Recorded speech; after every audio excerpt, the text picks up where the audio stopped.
Yo, what's up? This is your YouTube upload for March 9th, 2025. Note my boss did put my vacation hours into my payroll, so I do have money to deposit from my rapid pay this week. So that'd be awesome. Anyways, so query. I didn't freak out. Just to say I canceled the trip for Steve Only. His birthday is Tuesday, so please catch him on TikTok or Twitch, and please wish him happy birthday. From all of us at YouNow, Facebook, Instagram. Yeah, hope you have one, buddy. Good one.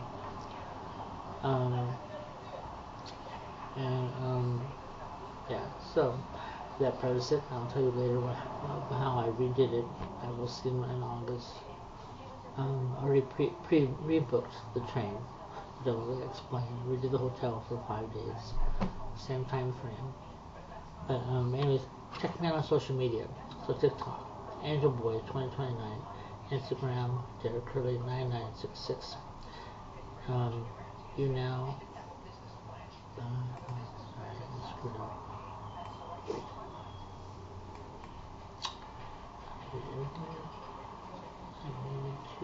There you are. And I made a new account on YouNow. Lightly, let's say lightly, you don't want to be heavily using it.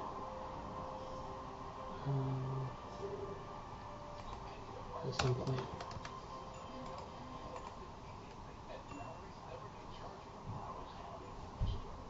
Snap.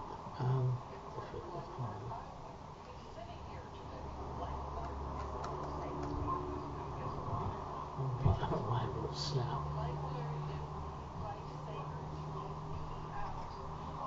Oh, I did abbreviation. Okay, go backwards. TikTok. AngelBoy2029. I think I'm already at 20 or 200 followers. Instagram, Derek Curley 9966. YouNow, Derek Curley 907. That was my primary. Almost at third account, Derek Curley _ 72025. And then Snapchat, Derek Curley at Derek Curley 55.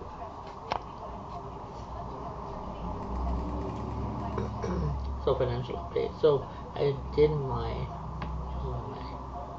February, March, April, May, July, August. I'll say 5th payment to my Boost credit card, which I put towards $79 at least. My current limit is $114.81 towards my August $300 limit, credit limit, for my credit builder account. Last YouTube post, unless it changed from February 8th, upload got 3 views and is still at 43 subs.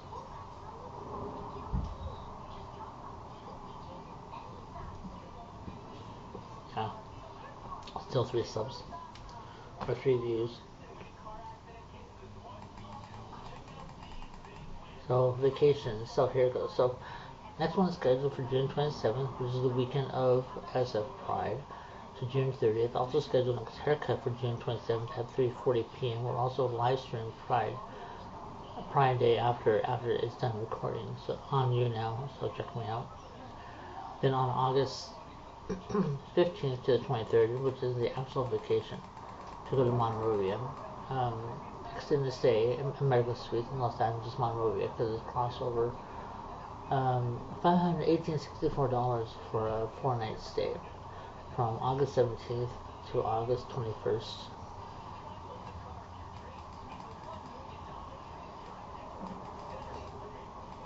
And then Amtrak will be August 17th to the 21st in Parallel Hotel, of course. Check-in for that one, if they still approve, will be at 5 p.m. between 5 and 5:30. Depart from San Jose at 6:20 a.m. in the morning. Arrive in Glendale at 4:30 p.m. Return at 11:26 a.m. Arrive in San Jose at 8:25 p.m. The whole total is $198, and there's no tax on that, which is nice. I'm still waiting for the reversal. from Amtrak. October 3rd to 11th, I'm just going to basically stay home, chill, get a hotel here for, I don't know how many days, we'll see how much money I have by then. But, yeah, so I'll be able to vlog, I'll be able to, post, be able to stream, be able to sleep.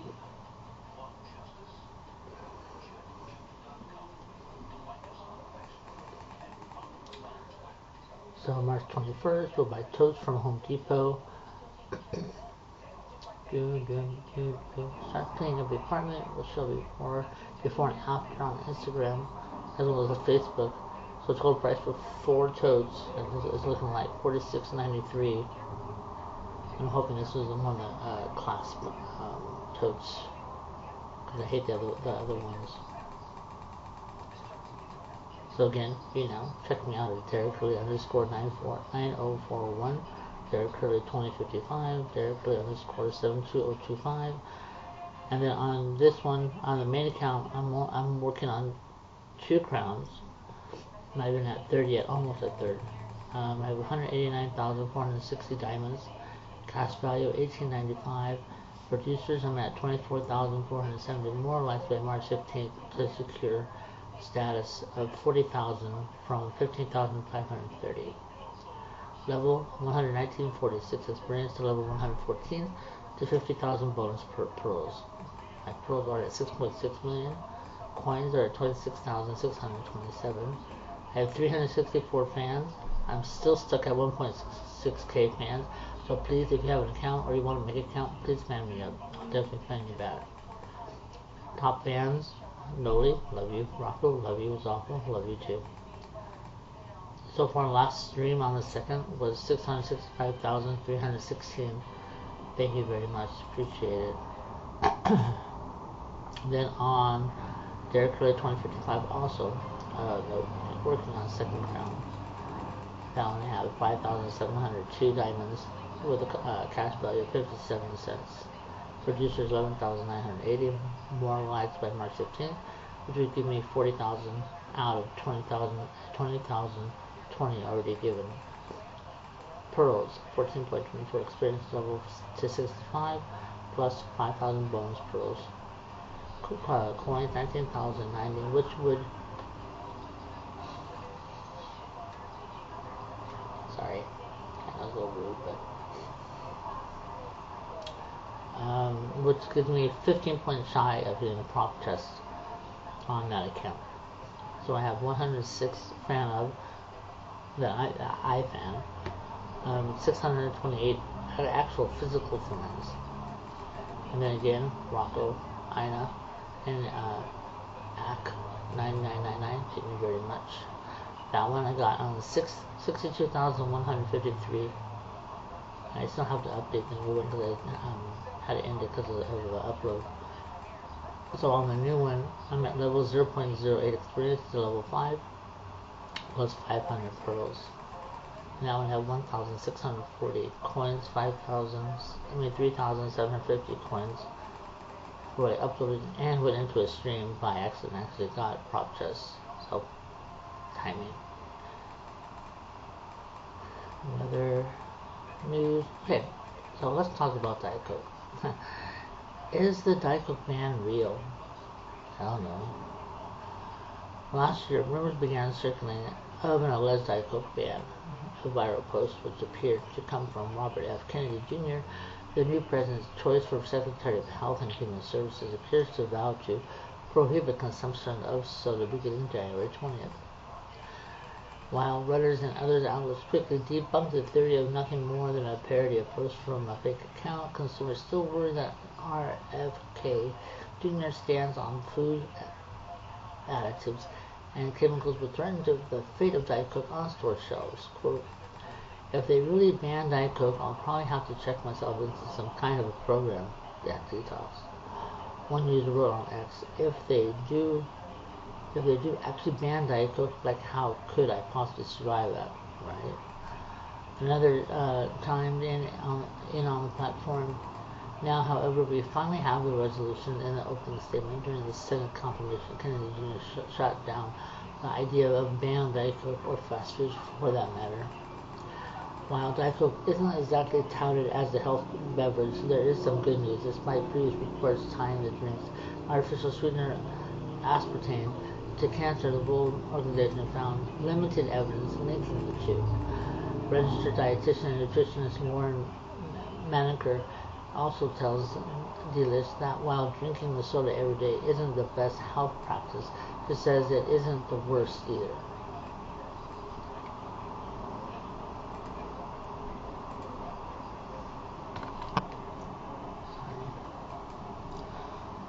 Cupertino Hotel project pulled amid slow hospitality sector.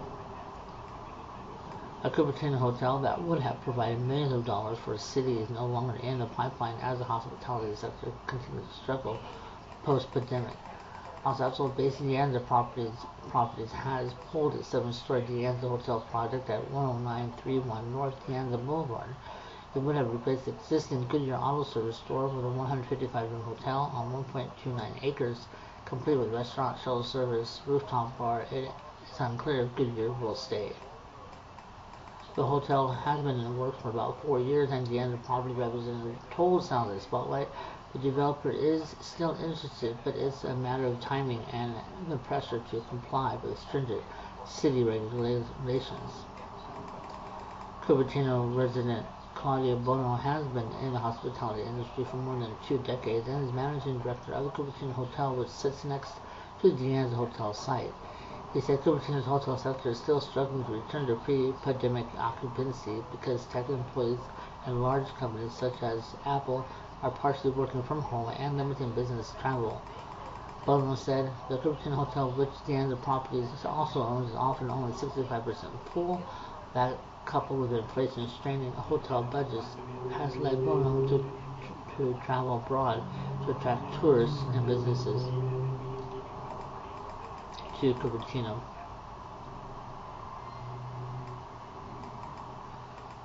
The Cupertino City Council granted De Anza Properties an extension last April to complete the project by April 2028. It would have brought $1 million in hotel occupancy and property taxes to Cupertino annually. The city expects financial uncertainty in the coming years, largely due to the loss in Apple sales tax.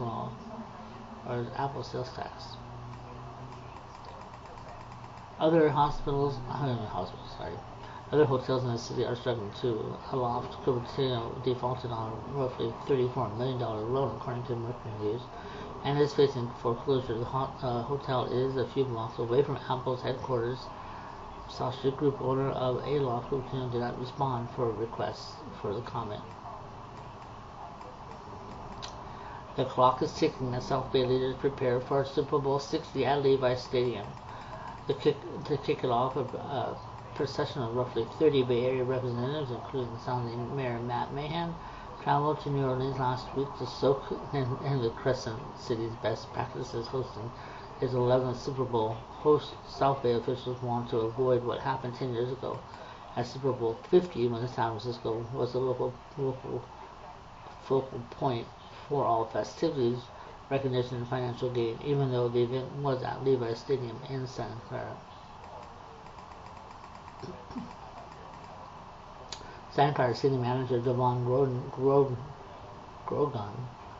and 2 representatives from his office also went to New Orleans, along with emergency service representatives from Santa Clara Police and Fire Department. City spokesman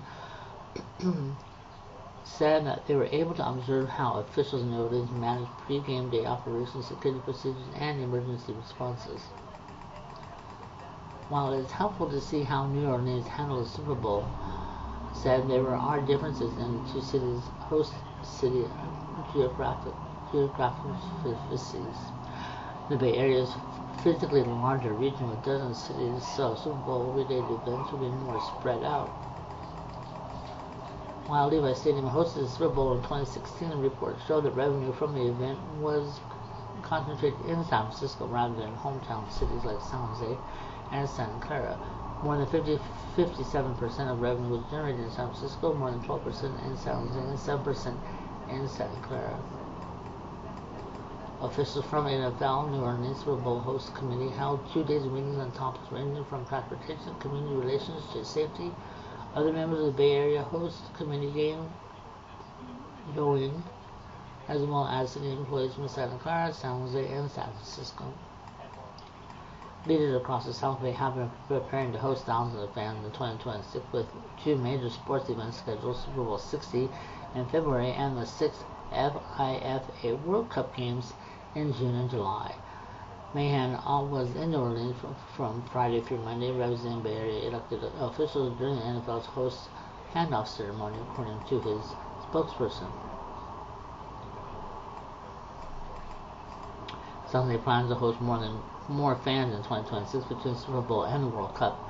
Dean said Mahan visited multiple fan events, public displays, even seeking input from residents on Instagram about what sounds they should do.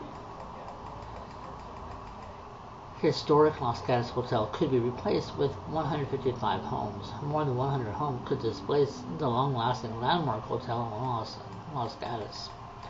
The Los Gatos Planning Commission unanimously recommended the proposed 155 townhome development Wednesday that would replace the Los Gatos Lodge. San Ramon-based Southern Hill Homes is slated to develop the project at 50 Los Gatos Saratoga Road on roughly 8.9 acres. Plans for the three-story development include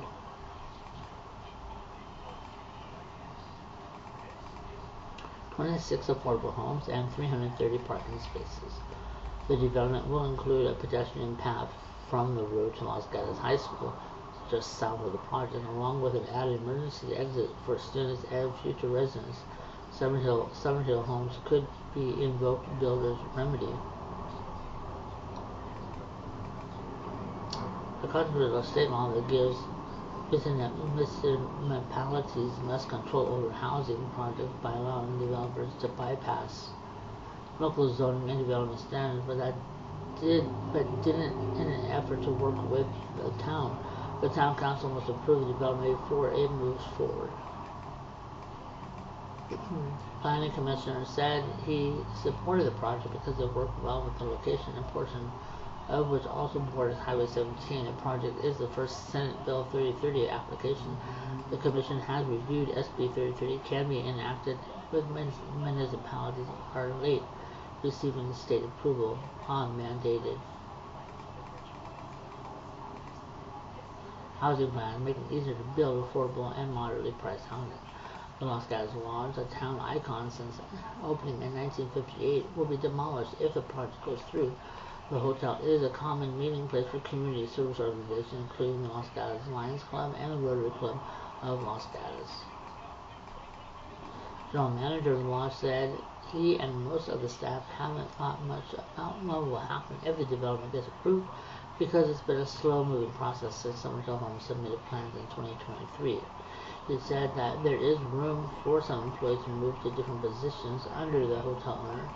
Reyes added the project could fall through, preserving a historic hotel for a while longer.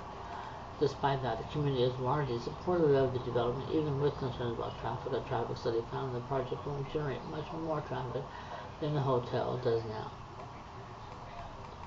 Los Gatos identified the site as a prime development location in the state-mandated housing plan. The town must create at least 1,993 homes by 2031 to comply with the state 847, which must be deemed affordable to low-income residents. Despite that, the community is largely supportive of development, even with concerns about traffic.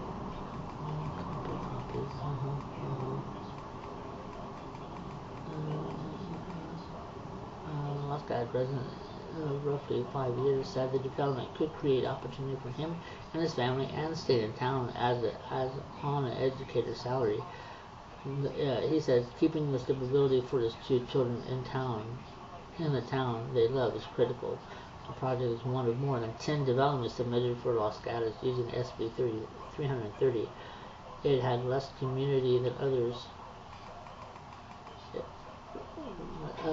Less controversy than others, including a plea to put more than 175 condos at the Ace Hardware location. Southern Hill Homes has also built a home at Bella Terra at North 40 as part of one of the largest housing projects in town. Senior Vice President of Development, Summer Homes, said the development prides itself on quality of its homes and communities. He said the public benefits this project could provide, including the solar panels on every home, will help more than those who live there. Could 5,000 DOJ stimulus checks really happen? Well, here's what they knew at the time, right? Could President Trump issue DOJ stimulus checks? The idea of the 5,000 refunds from the ongoing drive to reduce federal spending has been floated. But don't add that bonus to your account just yet. That's because DOJ, the Department of Government Efficiency, ideally must meet its $2 trillion savings goal to make the kickback feasible.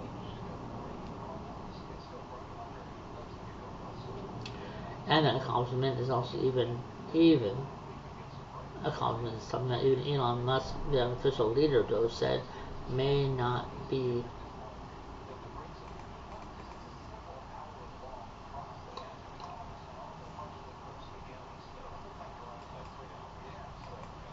that don't make sense.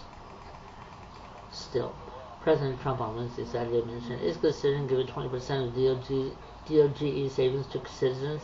His comments came a day after Musk and said he would confer with Trump about the idea. So back in 2020, Congress passed President Trump signed a $2 trillion bipartisan stimulus package to address the economic struggles caused by COVID-19 pandemic. The package included 1,200 checks for qualifying individuals and 2,400 for most married couples, filing jointly, with an extra 500 for each qualifying child under the age of 17. The stimulus checks were sent to persons who had filed tax returns in the two previous years or received Social Security or veterans benefits. Also included funding for small business loan programs, additional weekly unemployment insurance payments,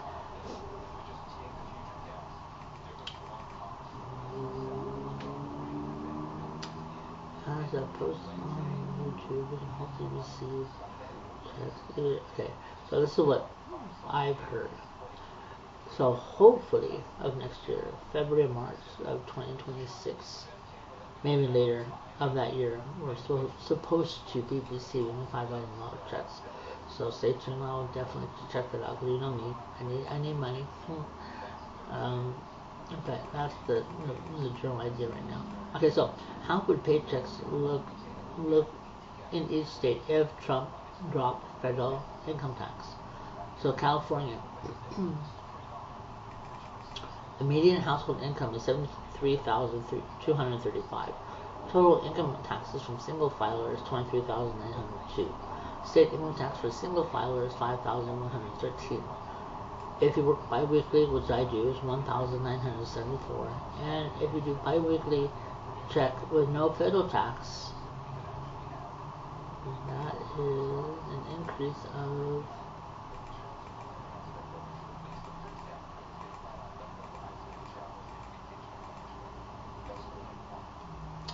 of $723 back to your paycheck with no taxes in it.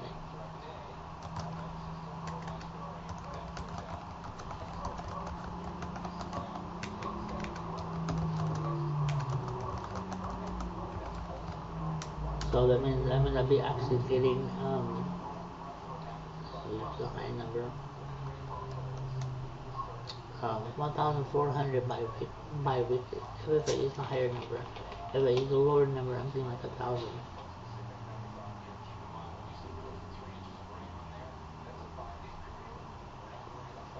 And that kind of spending, I'm barely paying rent. Sorry, and I have 200 left over.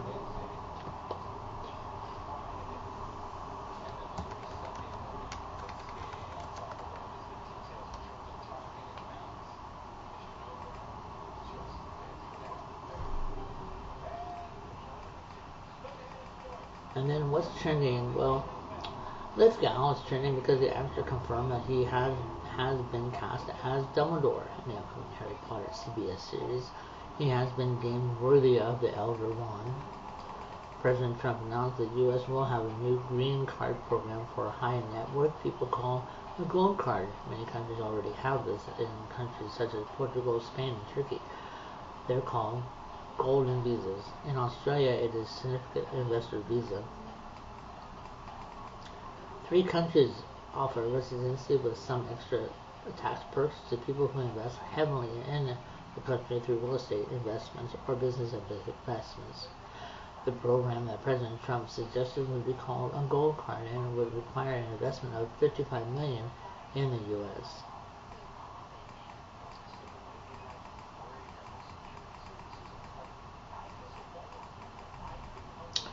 This may sound elitist, but it's not uncommon, and you cannot blame a country for trying to encourage growth and income through investment. President Trump said that this program could help pay down the national debt. Trump administration releases $350 million in block funding for 2 California reservoir projects.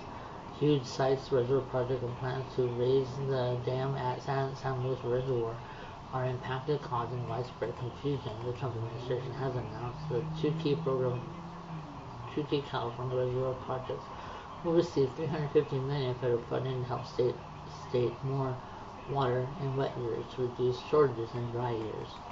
The administration is investing in money towards costs of constructing the massive new Sites Reservoir proposed for Colusa County, about 70 miles north of Sacramento, and to raise the heights of the dam at San Luis Reservoir along Highway 152 east of Gilroy, the U.S. Bureau of Reclamation said in a news release Tuesday. But there's a fine print in the deal that the agency did not explain. Trump isn't providing any new federal money for either project. Instead, it's money that was already approved by Congress before Trump took office last month, and which has been announced for the projects by Biden administration over the past few years. After Trump was sworn in on January 20th, he blocked the funding as part of sweeping government-wide prohibition on spending billions of dollars for federal grants. Critics have called Trump's move illegal and have sued to overturn it. The move to release the reservoir funding was described Wednesday as a positive one by California water planners. But the back-and-back forth has caused widespread confusion among state, local, and federal water planners, and it left unanswered what will happen to other funding money, potentially totaling hundreds of millions of dollars, and the 2 key reservoir projects were already promised during the Biden administration. State reservoirs will be the largest new reservoir built in California in 50 years, and off-stream project planned for rural ranch land near the town of Maxwell in the Sacramento Valley. A $4.5 billion project would create a new lake 13 miles long, 4 miles wide, and 260 feet deep that would store water diverted from Sacramento River for use by cities, farms around the state. Brown has said Wednesday that the federal authorities have approved $646 million in various allocations for sites since 2018. The agency has spent $30 million of it, he said, mostly on planning, design work, and other preparations for construction planned to start next year. Of $315 million the Trump administration unfroze this week, $226 million was for site projects, and all of it came from the Infrastructure Investment and Jobs Act sweeping law signed in November 2021 by President Biden to provide $1.2 trillion for water, roads,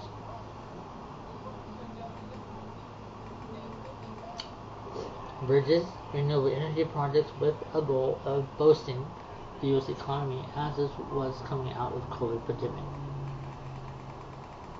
Leaves $89 million in federal funding Trump released this week had been previously promised to the San Luis project, which is a $1 billion plan to raise the height of the dam at San Luis Reservoir by 10 feet to expand the reservoir by 130,000 acre-feet water, enough to supply 650,000 people per year. Some would go to cities and some would go to farms. The water would be split by the Bureau of Reclamation with the Santa Clara Valley District, Wetlands Water District, and Fresno and other agencies. On Wednesday, officials were overseeing though several individual projects said they still aren't clear how much of the $295 million in federal funds was previously promised to their $1 billion project is frozen or unfrozen.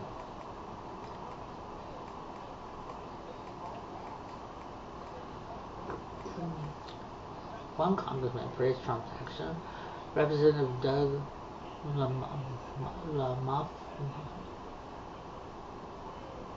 Malthea of Yuba County, whose district includes the areas where Sites Reservoir would be built, issues a news release that says thanks to President Trump and to Interior Secretary Burgum for doing what is needed to fix California's water problems. However, voted against the Infrastructure Investment Jobs Act, which provided the funding in the first place. 3 weeks ago, California Attorney General Ron Bonita and Attorney Generals for 23 states sued Trump, saying that it is illegal for him to block the distribution of federal funds already approved by Congress. While Trump and many Republicans in Congress have supported to move as a cost-cutting measure, Bonita and other critics say the U.S. Constitution clearly gives Congress the right to pass budgets. California has been promised $63 billion from the Infrastructure Investments and Jobs Act for a wide variety of programs, including expanding solar farms, building electric vehicle chargers, curbing smog, and building water projects. Much of that money now is in question. The case is expected to reach the U.S. Supreme Court. Skype is shutting down after 2 decades. Microsoft is shutting down Skype, the internet-based phone and video service that was once the dominant way of staying connected. In the mid-2000s, Skype will no longer be available to use starting in May. The company confirmed that X telling users that their login information can be used on Microsoft's free tier in the coming days. Skype's shutdown comes 14 days after Microsoft bought the service at $8.5 billion in cash, marking the company's largest ever acquisition at the time. Microsoft integrated the service into their other products such as Office and its ill-fated mobile operating service Windows Phone. Skype's popularity has faded in recent years despite epidemic bounce that lifted other competing products including Zoom, Google Meet, Cisco WebEx. Skype also has faced increased competition over the last decade and a half from apps like Apple's FaceTime, Meta's WhatsApp. WhatsApp is dead, as far as I'm concerned. Plus, Microsoft has been investing heavily in Teams, which offers many of the same services. Skype launched in 2003 in Estonia and quickly caught on as a way to make free calls worldwide, a notable perk considering international calling on traditional phones used to be expensive. The service quickly became popular, leading eBay to buy it in 2005 or 2005, for $2.6 billion. However, the partnership did not work out, and eBay sold a 65% stake in Skype in an investor group for $1.9 billion in 2009 before Microsoft bought it in 2011.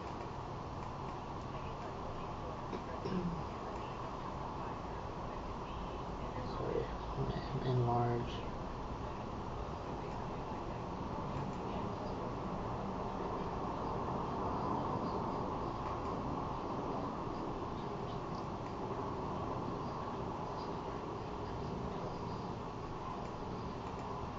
San Jose Mobile Home Park, with hundreds of space, has failed to get city's approval for a proposed rent increase. Officials with San Jose Rent Stabilization Program have denied the Golden Wheel Mobile Home Park owners' request to raise rents on low-income residents by $60 per month for at least 12 years.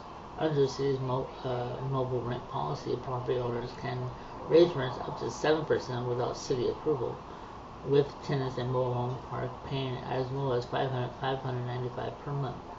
The proposed rent increase would have been 10% of the lowest income tenants, according to San Jose housing officials.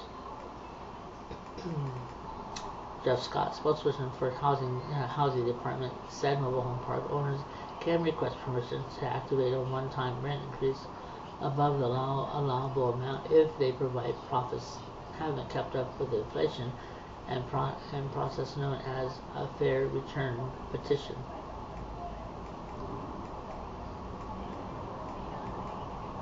Regional manager for Harmony Communities, which oversees 221 space mobile home parks, said they don't agree with the denial because they need to recoup the money invested in recent renovations made to the park.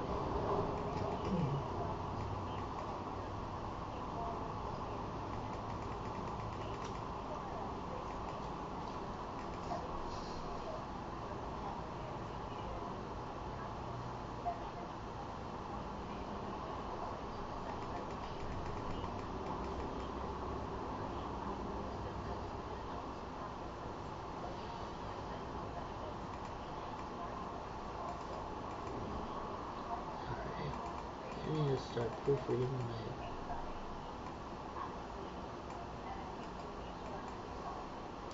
renters say San Jose policies aren't working. Mobile home park property managers told San Jose Spotlight that they're appealing the decision. The owner also requested reimbursement of attorney fees, which was denied. City rent stabilization program officials say they've supported at least 22 Golden Wheel Park residents by informing them of their rights and holding multiple meetings since mobile home park owner requested a rent increase last August. In addition to overseeing Golden West Mobile Home Park, Harmony Communities runs Western Trailer Park in San Jose, which has been accused of ongoing legal rent hikes on its residents. Harmony Community spokesperson said the rent increases at the RV lots are not illegal because recreational vehicles are not a mobile home. Emily Hislop, rent stabilization eviction prevention manager for the city, said while San Jose has yet to learn of any harmful eviction lawsuits being filed against residents, the housing department is looking out for any potential lawsuits where it can intervene.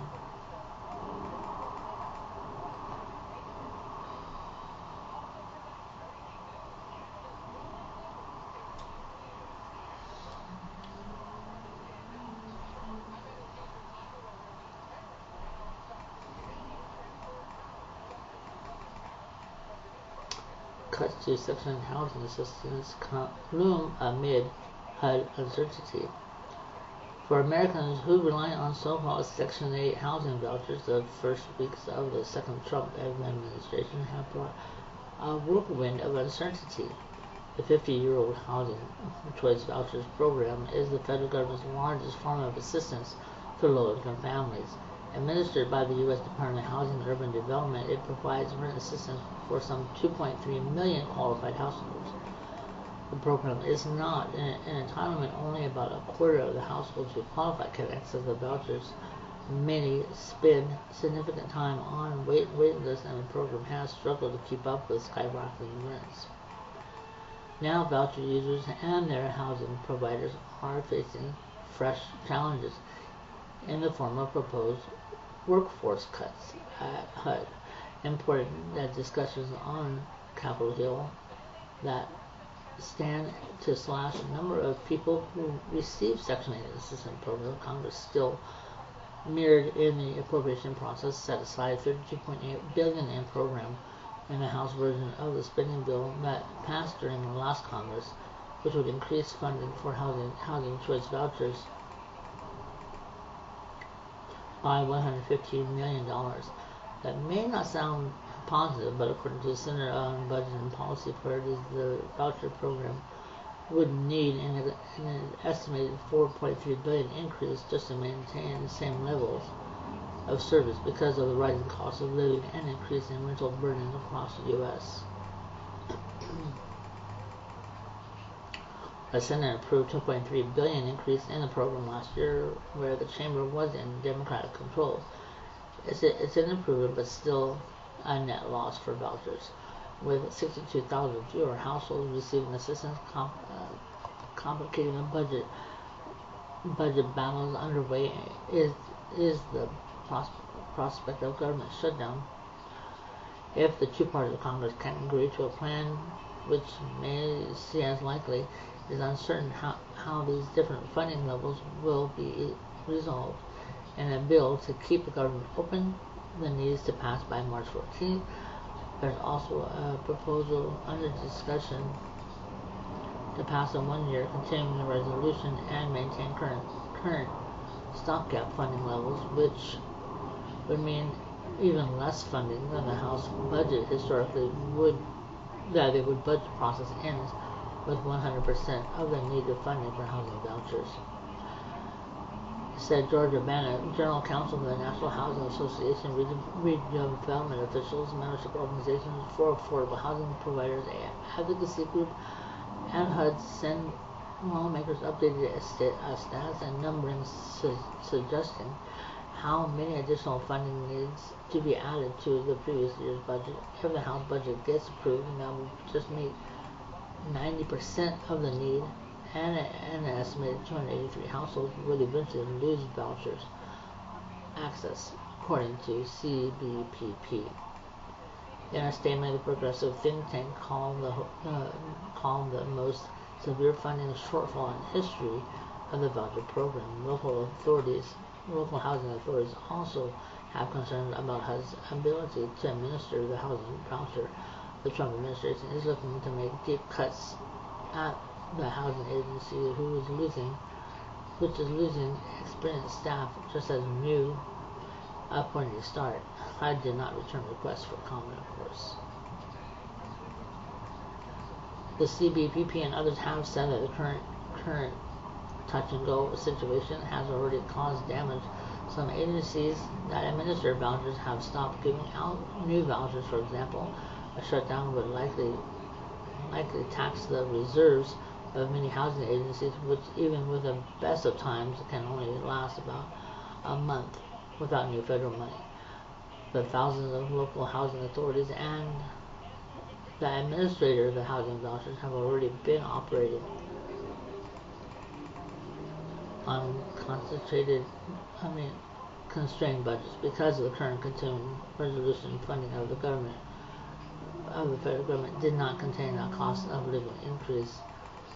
So it's likely fewer have healthy reserves, and paying rent will likely be a priority of these groups. So any budget impasse will mean they'll be forced to curtail the support services that they run for tenants. In the worst case, housing authorities would need to hold back vouchers that have already been assigned to households. Preston Prince, executive director of the Santa Clara Housing Authority, is looking at multiple alternatives for what happens next month. They simply don't need to know what to expect. The authority administered around 20,000 vouchers in San Jose, a monthly payment of about $45 million as the budget negotiations and impasse continues. It's unclear what views new leadership at HUD have about the voucher program. NLIHCS Johnson said the new Secretary of State Scott Turner did not bring up vouchers during his confirmation hearing, but many of the new appointees have been supportive of adding work requirements and other standards to the voucher program. Alright, so this one's more recent. I have one for our pet transit service here. So VTA and as unionized bus drivers and light rail operators appear deadlocked on contract negotiations. Workers plan to strike potentially a pending public transportation in Santa Clara County. Amalgamated Transit Union Local 265 workers plan to walk off the job starting on or after 12:01 a.m. The union has been negotiating with VTA on a new contract since August. demanding wage increases and a conflict resolution process that would allow workers to present their grievances to a neutral third party, avoid going to court. But neither side came to an agreement. The union represents 1,500 frontline BTA workers, including bus and light rail operators. BTA officials are warning commuters bus and light rail services may be disrupted. Paratransit service is expected to operate as usual, even though they actually did lose the contract for MV, and then other services coming in July. So we'll see how that happens for me. ATU Local 265 President told Sunday Spotlight the transit agency still wants to decide what grievances gets to be arbitrated, but the union is unwilling to budge on the issue.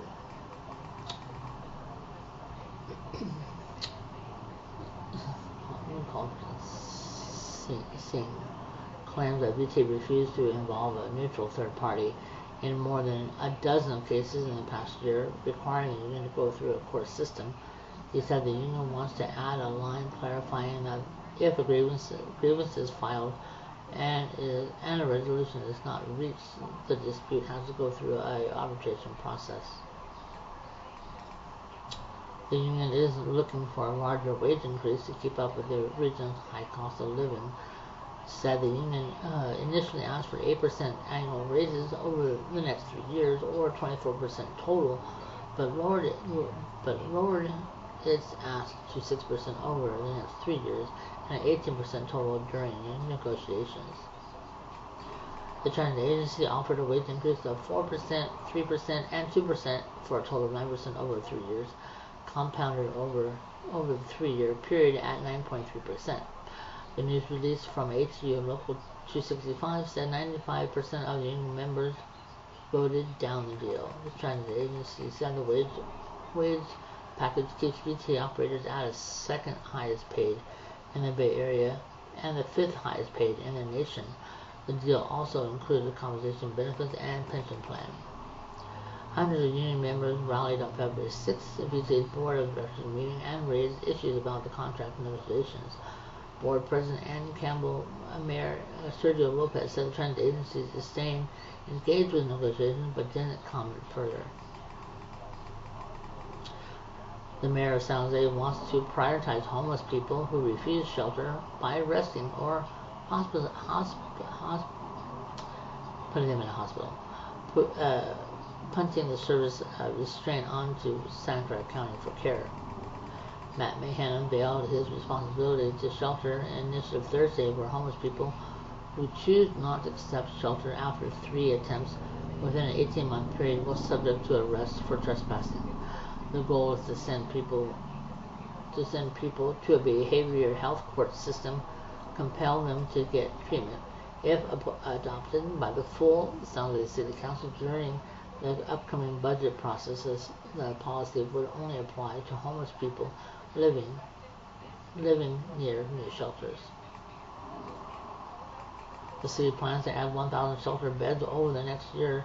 Several housing sites are set to come online this year, including tiny homes on Cherry Avenue, Valle del Oreo, and an expanded Rue Ferrari. Not car, just property. Sanctioned encampment near Watson Park is also coming soon. There are roughly 6,340 homeless residents in San Jose, with about 5,550 being unsheltered. Mahan plans requires cooperation and coordination with the county in order for this plan to work, but with the county facing a shortage of mental health treatment beds, it's difficult for homeless people to get services they need. So, paraphrase. So, I at one point worked for McFrugal's, which is a subsidiary of what was then Pack and Save, which is now Big Lots. So, here's the story. Big Lots bankruptcy saga continues. This time, there's good news. Approximately 200 stores will stay open despite the company filing for bankruptcy back in 2024. Here's what happened since then. plus the full list of locations that will be staying open that was just announced.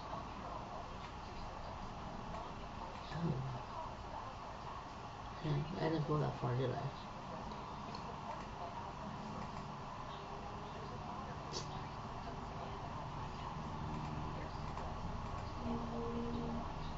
Let me do a quick search.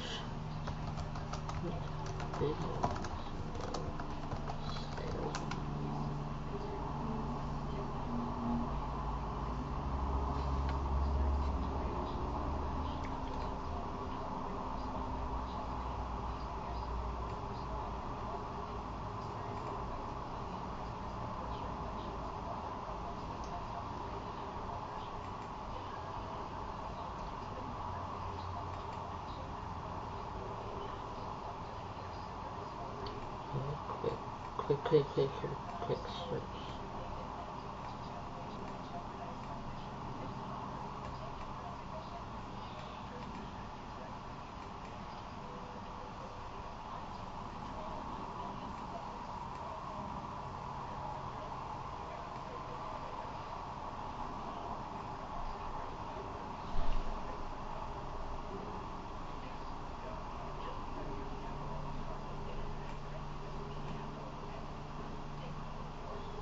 Okay, so let's see if they show California.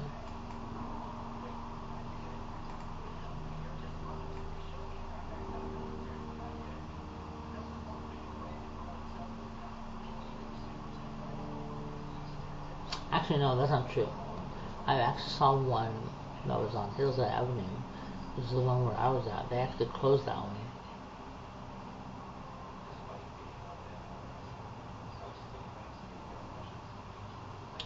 Yeah, they're not showing California.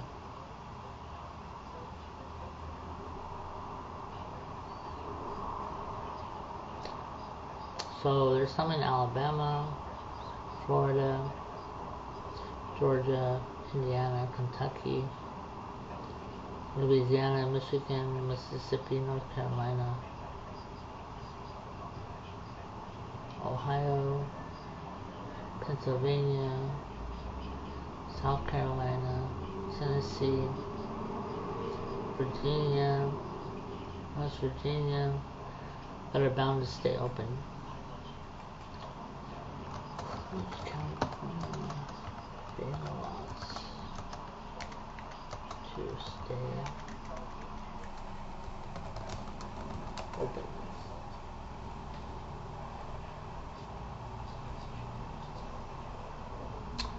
Let's see, many locations shutting down, but some are staying open, including one on at 1832 Hillside Avenue is for San Jose. That one's staying open.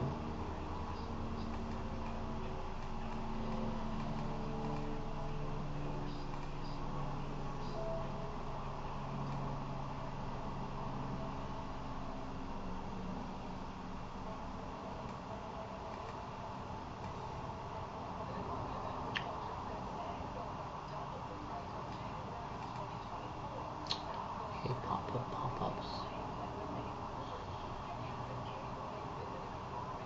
Okay, so the open locations are 2, 3, 4, 5, 6, 7, 8, 9.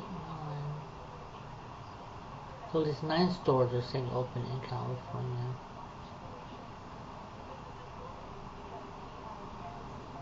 And then 1, 2, 3, 4, 5, 6, 7, 8, 9, 10, 11, 12, 14 that are bound to be closed.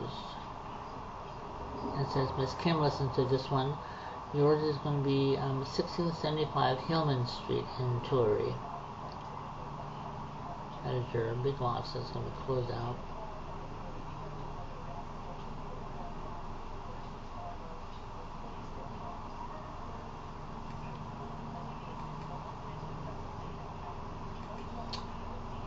So that's my upload. So as we closer to August, I will definitely update you on my train, on my hotel, on my, on my fun stuff. And yeah, so like I said, reach out to Mr. Ball and wish him happy birthday.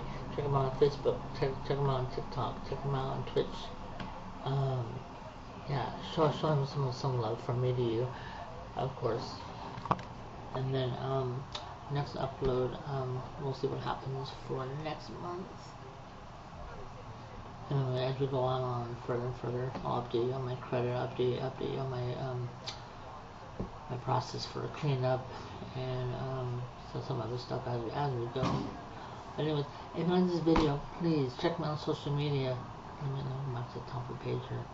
Check me out on social media. Check me out on Facebook. Facebook.